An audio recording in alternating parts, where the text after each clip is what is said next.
What's going on, horror freaks? Welcome back to Fearful Features, your weekly dive into blood, guts, and the brilliance of horror cinema. Today, we're talking about Disturbia, which is one of my personal favorites from back in the day.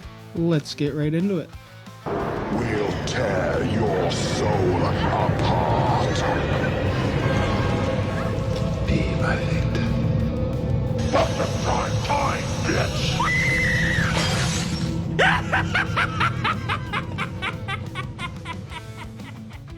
Disturbia is a 2007 psychological thriller film directed by DJ Caruso and stars Shia LaBeouf, David Morris, and Sarah Romer. In the film, a teenager on house arrest begins to spy on his neighbors, believing that one of them is a known serial killer. Some say that this film is a retelling or reimagination of Alfred Hitchcock's Rear Window, and I can see that. I can see that for sure. I don't know 100% if that's what it is, but this film had to be inspired by that. There have been many takes on that original story throughout the years, and for my money, this is the best of it.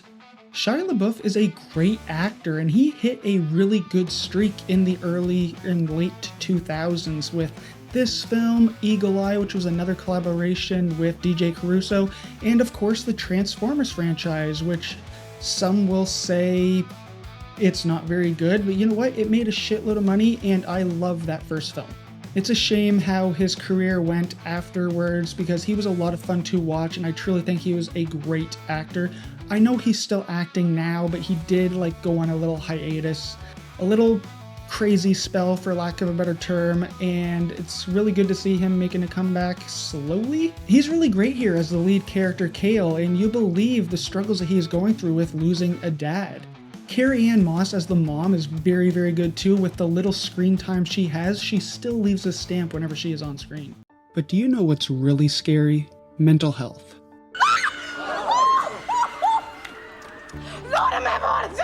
Do you ever feel like your brain is the real haunted house? Like you're stuck in a never-ending slasher flick? But you're somehow both the final girl and the killer? Yeah, me too. But fear not, fearful fans. Today's episode is brought to you by Another Day, Stay Another, a mental health initiative that's here to remind you you're not alone. Even when it feels like the walls are bleeding and your anxiety is crawling out of the TV. We get it. Talking about mental health is terrifying. But guess what? It's okay to scream.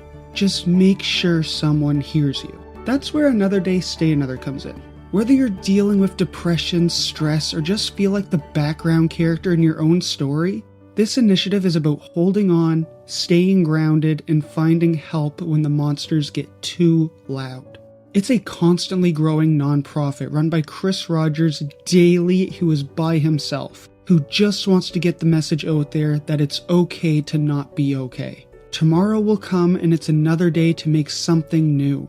T-shirts, tank tops, and hoodies are available now, and 25% of the proceeds go directly towards different organizations to help others in need.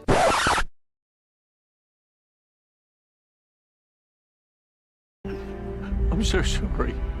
I failed you. The rest goes straight back into the Another Day, Stay Another organization to keep the message alive and growing. So if you're like me and you feel like your mind's been trapped in a psychological horror movie lately, for me, think Hereditary, but with a lot more coffee and more self-doubt. Take a breath, reach out, and remember, the final act has not been written yet, and you're the main character. It's not over yet, and neither are you. Visit anotherdaystayanother.ca to learn more, because sometimes surviving the scariest parts means just sticking around long enough to see the sunrise again, and again. That's anotherdaystayanother.ca to learn more. But to me, if I'm being 100% honest, the standout is David Morris as the antagonist. He showcases his menace, his charm, in such a way that you are terrified of him at 1 second because you know what he's capable of, but he's still super charming. But going back to talking about Kale for a second, I love that he is also a smart character. There are some characters in here that do make dumb decisions, but for the most part, everybody is smart and they're thinking. Such as in the climax of the film when the killer is actually after him, instead of just trying to like run away or fighting back or whatever, he goes straight to the monitor that his ankle bracelet is attached to for him being on house arrest and tries to unplug it so the cops come straight away because they think he's tampering with it. I think that was such a brilliant move. I really like that. That certain scene stuck with me.